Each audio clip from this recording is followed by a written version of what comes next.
All right. Hello and welcome everyone to tonight's meeting. Today is May the 8th. I'd like to call this meeting to order.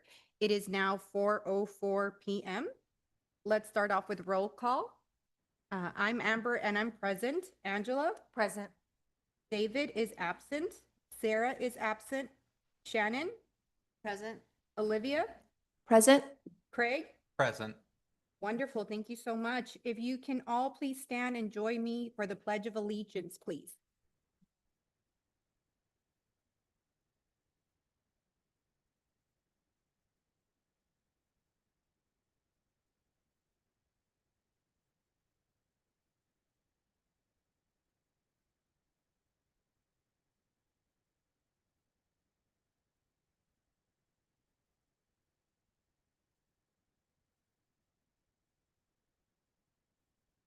Thank you so much.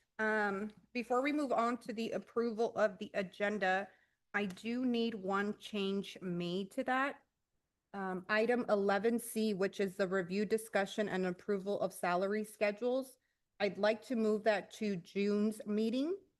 So with that said, can I get a motion to approve the agenda as long as item 11C, which is the approval of salary schedules, is moved to June?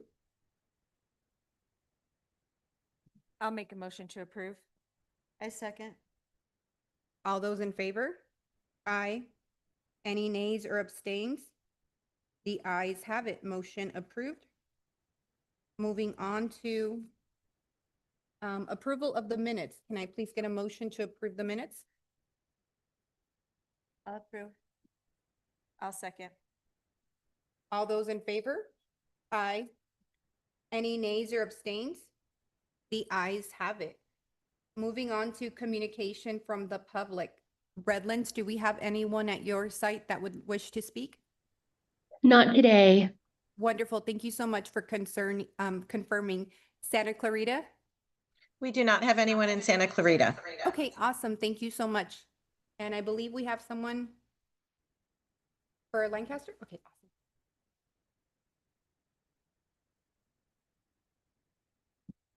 Well, good afternoon. Thank you for the opportunity. Yes, we're on. This is not my first rodeo. You sound so far away. Oh, is that any better? That's better. All right. Thank you. Well, thanks for giving me an opportunity. I wanted to come in. I have a couple things I wanted to say. It's been a while, and if you don't know me, I sat where you sat for a number of years. So it's good to be back. A couple things I just want to say. First of all, I just want to express my sincere appreciation to each of you for stepping up and taking this role, serving on the board on behalf of our parents, our families, our students. Thank you for that. Thank you. I also want to thank our administrators, our teachers, our faculty, our support staff. I know it's a difficult, thankless, tiring job that you all do, and so I really do appreciate that you do that. We for those who are paid, we don't pay you enough. I know because I help with the salary schedules. But the value that you bring to our families and our students is really, it's immense and incredibly important and incredibly appreciated. So I want to just start off with that. Something came up kind of recently that I wanted to even kind of express as a concern with CASP testing just a couple of months ago with our youngest son who's still in the program here. We were told during the CASP testing that we were not able to be present in the room where the testing was taking place at our home, which was concerning for both my wife and I. We have a couple of reasons, honestly, but one, it's just kind of personally offensive to be told you're not allowed to be present. We take a very active role in our students' education, including assessments and including instruction. And so to be told we couldn't even be present in the room was concerning on its own merit. But the greater concern, honestly, if you can believe, my sixth grader has some character issues, and one of them is he likes to rush through things. And we knew that that's what he would do, and that's what he continues to do when he has tasks like testing that he doesn't appreciate having to do. And it's helpful for him if one of us is really there, we're present. We can warn him ahead of time, slow down, take your time. But then we leave the room and he rushes through the test. And sure enough, we got an email, I think right away from our PLT, like, hey, it took him 18 minutes to do the math and it usually takes an hour. So we went back and we warned him and he did the next section of the CASP testing in some kind of record time because he's trying to get it out of the way. So I realize your testing and test results are really important to the future, not only of our organization, but of many organizations like ours. So I just think maybe something to look at would be just that kind of overall idea. If we could have been present, kind of helping to proctor that test with him, I think it would have helped. I think even to just have that accountability to slow him down a little bit as he was doing that test. So maybe a conversation with administration. I'm not sure. I understand integrity of testing and ethics and all that are a concern these days, but maybe there's some solutions that would kind of meet my concern as a parent and also potentially improve the testing results for the organization as a whole. So thank you. Have a great rest of your board meeting. I hope you finish in time to get to your to the play. So bye, everyone. Thank you so much. Moving on to item 11.8. Comments from board members concerning items not on the agenda. Do we have any? Okay. Moving on to the tonight's consent agenda. Can I get a motion to approve? I'll make a motion to approve. I second. All those in favor? Any nays or abstains? The ayes have it. Motion approved. Moving on to the report and communication to the Board of Directors by Olivia Durant.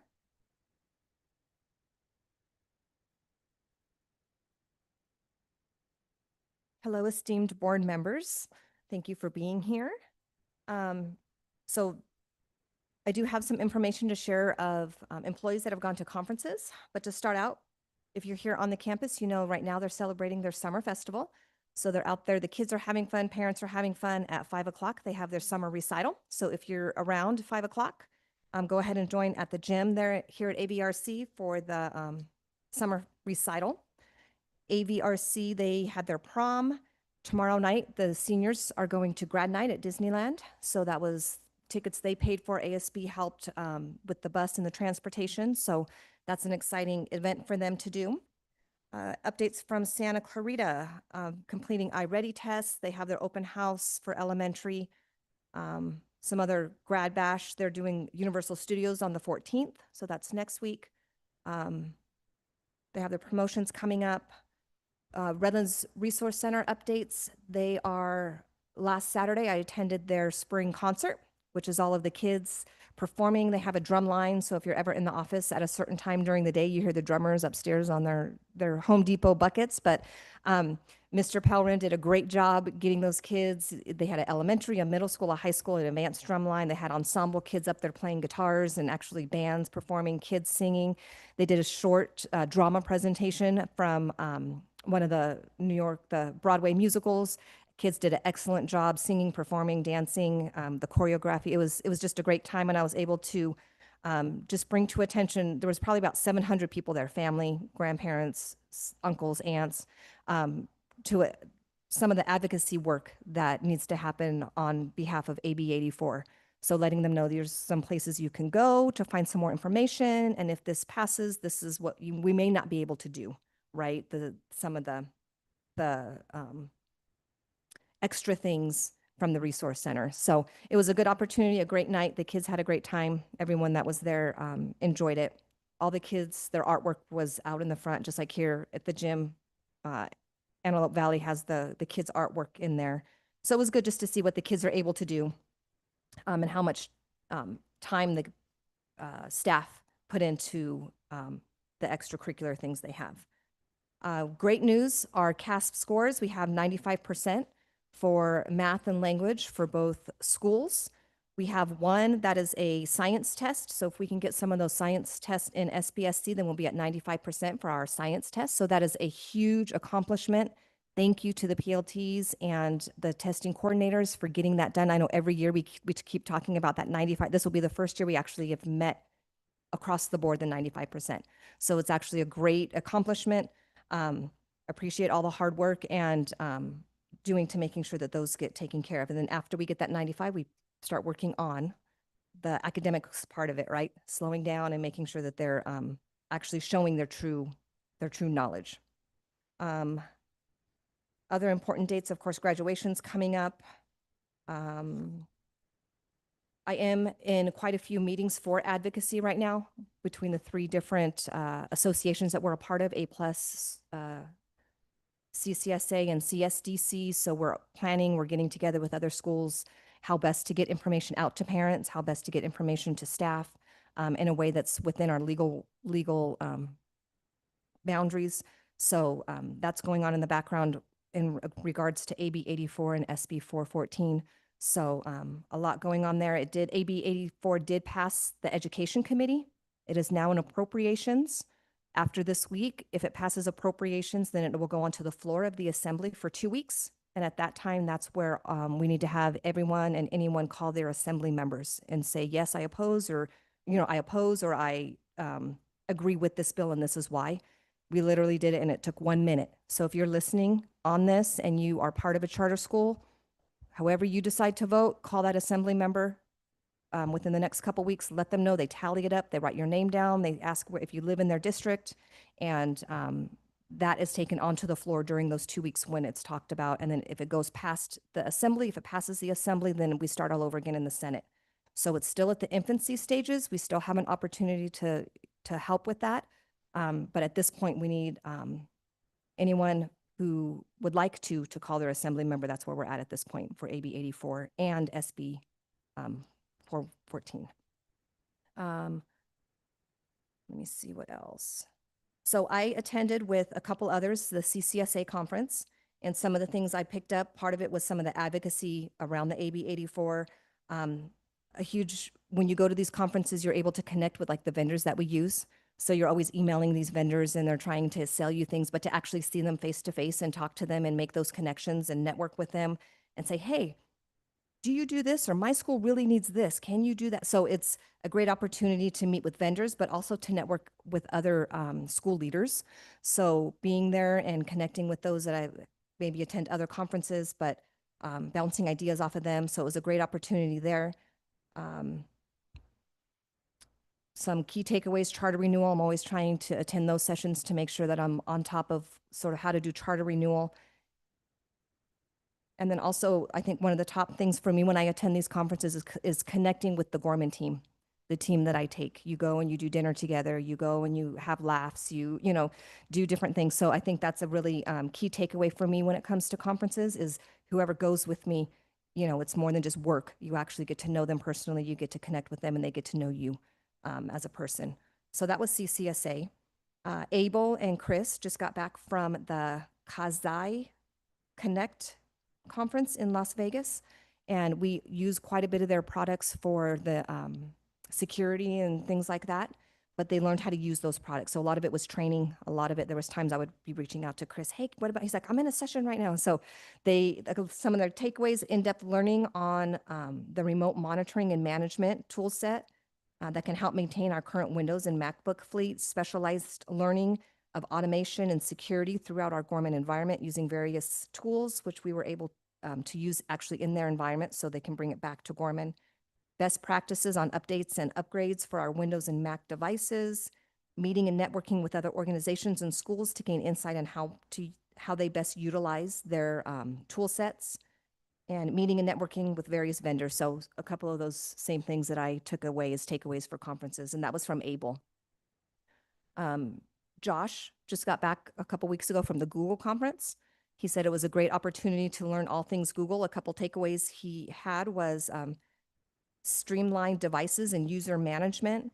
Google introduced new admin console features that makes managing Chromebooks and staff accounts easier, especially across large school environments.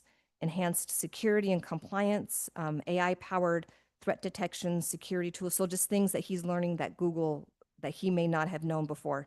Time-saving automation and AI tools, including Google Jumanji. So that was from Abel. We had our CTE staff. We had Karina Navarro and Gretchen Benham. We're not going to, I'm sorry. Gretchen couldn't make it here today. She's busy proctoring a test. So she wants to present it and she's going to present it next week. So yes, she was going to present today, next month, June 6th, the next month, 5th. So June 5th. So they will present on their career and educational conference they went to in Sacramento. So those were some conference highlights. Hopefully, I know the board's been asking as we go attend conferences that we report back some of the highlights and how it's going to affect Gorman. One of our PLTs started a volunteer club or a volunteer team. They just updated and said that they have served over, volunteered over 2,500 hours, and this was just within the last 2 months. So congratulations, kudos to all of you that volunteer. Some of the things that they've done, it says they've served at food pantries, homeless outreach, search and rescue, nature areas, libraries, elderly care homes, MS walks, veteran affairs, and much more. So I'm hoping to have more information, and maybe the kids can come and speak about their experience when they're volunteering, but they're able to clock hours and they get awards and things because they're part of a volunteer team. So wanted to share that piece of information. Other than that, we're fiscally, any kind of fiscal update, we are working on the budget that you guys will see next board meeting for public comment and discussion, and working towards that. And then going through that, we're in the middle of the interim audit, which they poll populations of students and they look at procedures and policies and things like that. So when the office staff and the fiscal team is busy gathering that information. So that's it. Awesome. Thank you so much, Olivia, for that presentation. Moving on to item 11A, which is the review, discussion, and approval of the 2025-2026 Board of Directors meeting dates presented by yours truly. So if you guys are looking at the board packet, it is page 13. And I recommend that the board approve the calendar's dates here. We made sure that they are in line with just deadlines that we have throughout the year. I'll make a motion to approve. A second. All those in favor? Aye. Any nays or abstain? The ayes have it. Motion approved. Moving on to item 11B, which is the review, discussion, and approval of the Gorman Learning Charter Network holiday calendar, presented by Olivia. So we're bringing the holiday calendar to you for approval. Being that the business office and some of the staff are 12-month employees, we need to make sure that we have, and then for our CalSTRS reporting calendars to know what holidays are that we're approving for them to take off. And these are all federal holidays, along with time during Thanksgiving, spring break, and the winter break. So I'm asking that the board approve the holiday schedule that is in the board packet. I'll make a motion to approve. A second. All those in favor? Aye. Any nays or abstains? The ayes have it. Motion approved. Thank you. Moving on to item 11D, review, discussion, and approval of Redlands Resource Center ASB fundraisers for 2025-2026. Olivia? So this is a list of fundraisers that Redlands Resource Center would like to do through the ASB. And per FitMat, they need to be board approved. So we're asking that you review them, and if you have questions or anything, if not, ask for approval. I'll motion to approve. All those in favor? Aye. Any nays or abstains? The ayes have it. Motion approved. Moving on to item 11E, review, discussion, and approval of Career Technical Education Advisory Committee members. Olivia? So this is for part of the federal grants that we receive for CTE, Perkins, CTIG. We need to have an advisory board. And part of that advisory board or advisory council is they have experts within the pathways that we have. So students, teachers, business experts. They had one informational meeting and they were nominated. And once these nominations are approved by the board, then they can begin the advisory council, which they need to have 2 per year. So it's sort of part of receiving those federal funds. I'm asking that Aubrey Helton be approved for committee nominee and as a GLC student. Ray Zifo, committee nominee from an industry professional. He's part of our, he's an actor, so he would be part of the theater pathway. Sean Detdemir, committee nominee from industry pathway. Melissa Furman, a committee nominee and former GLC and parent. Leanne Sanchez, committee nominee, committee recorder, and a CTE teacher. So the committee chair will be elected by the committee itself at the first official meeting, but we need to have these board approved to be actually on the advisory committee board. So I'm asking for your approval. I'll make a motion to approve. I second. All those in favor? Aye. Any nays or abstains? The ayes have it. Motion approved. Thank you. With that said, we are going to adjourn now to close session. It is 4:25 PM.